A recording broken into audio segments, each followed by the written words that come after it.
J'ai en main un livre peut-être déjà connu, Le Royaume d'Emmanuel Carrère.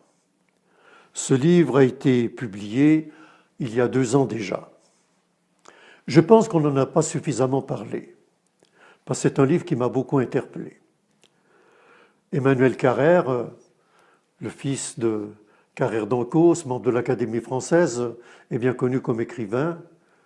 Il a même fait, sous forme romanesque, le récit d'un assassinat qui s'est produit pas très loin de nos régions genevoises. Un homme qui écrit très bien.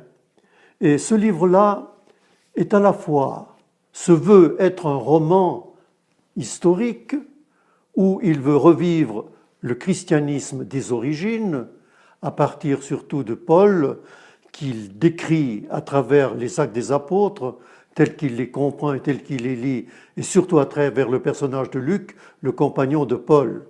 Un récit, donc, du christianisme à l'origine. Mais en même temps, en filigrane, et parfois beaucoup plus qu'en filigrane, c'est le récit de sa propre vie.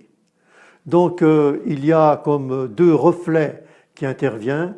Ce travail historique qu'il mène d'une façon attentive, je dirais, que peut-être certains exégètes patentés trouveront ridicule, à certains endroits ne le prendront pas trop au sérieux, mais lui-même le mène très très sérieusement. Parce que l'enjeu de ce livre, finalement, c'est l'enjeu de sa propre foi. Emmanuel Carrère, nous le savons bien, il le dit dans les premières pages, qui sont très émouvantes et très attentives, a été un croyant, et un croyant sincère, un croyant rigoureux même. Et puis, je prends ce raccourci, il a perdu la foi, et il a été ébranlé justement par d'autres convictions qui ont ébranlé ses convictions chrétiennes.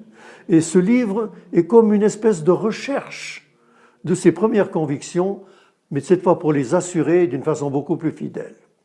Alors, quel sera le résultat? Eh bien, on attendait finalement une confirmation justement de cette recherche historique qui était négative finalement du point de vue de la foi, et ça se termine par une déclaration un peu agnostique, mais un agnosticisme qui est révélateur d'une ouverture.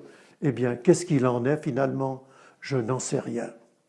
Et les dernières pages sont très émouvantes, où il revient à son histoire personnelle, sa découverte de l'Arche de Jean Vanier, où il découvre cette fois-ci une façon beaucoup plus prenante du christianisme que cette façon littéraire qu'il a entrepris en scrutant les Écritures il y a quelques années auparavant.